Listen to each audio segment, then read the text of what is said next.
हम बात करेंगे खटीक जाति के बारे में।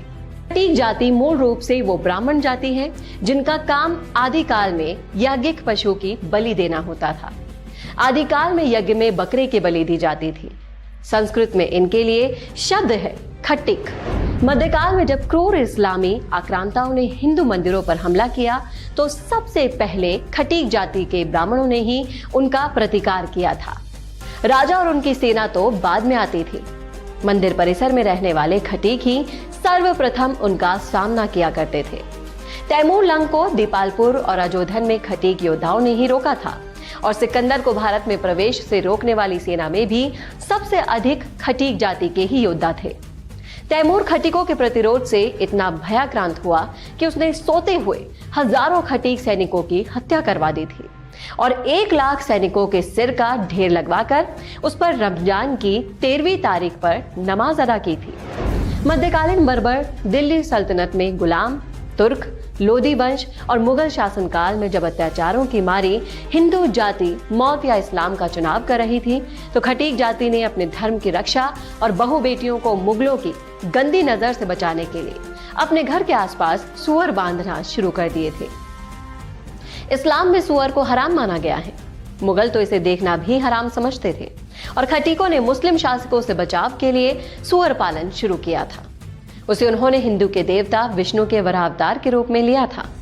मुस्लिमों की गौ हत्या के जवाब में खटीकों ने सुअर का मांस बेचना शुरू कर दिया था और धीरे धीरे ये स्थिति आई कि वो अपने ही हिंदू समाज में पददलित होते चले गए। कल के शूरवीर ब्राह्मण आज अछूत और दलित श्रेणी में है। 1857 की लड़ाई में मेरठ और उसके आसपास अंग्रेजों के पूरे परिवारों को मौत के घाट उतारने वालों में खटीक समाज सबसे आगे था।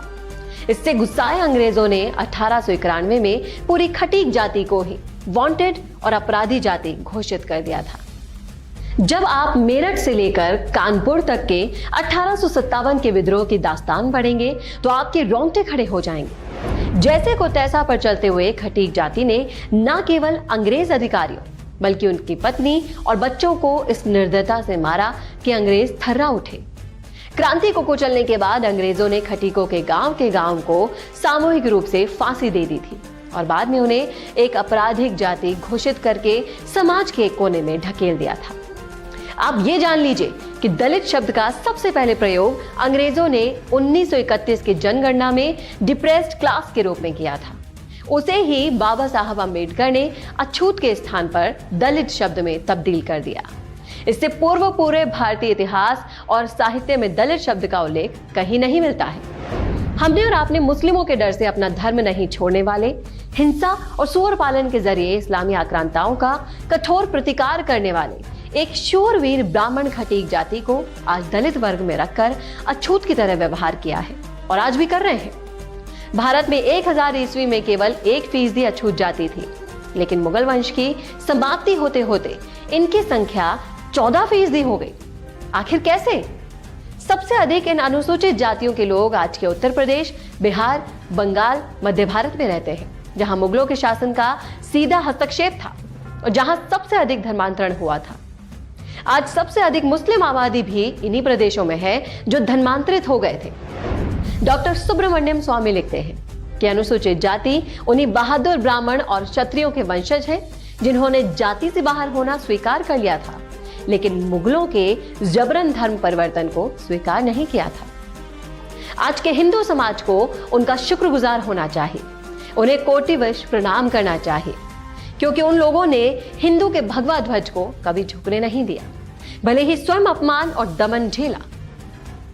स्टेनले राइस ने अपने पुस्तक Hindu customs and their origins में यह भी लिखा है कि अछूत माने जाने वाली जातियों में प्राय वो बहादुर जातियां भी हैं जो मुगलों से हारी और उन्हें अपमानित करने के लिए मुसलमानों ने अपने मनमाने काम करवाए थे। धन्य है हमारे ये भाई जिन्होंने पीढ़ी दर पीढ़ी अत्याचार और अपमानित रहकर भी हिंदुत्व का गौरव बचाए रखा और स्वयं अपमानित और गरीब रहकर भी हर प्रकार से भारतवासियों की सेवा की।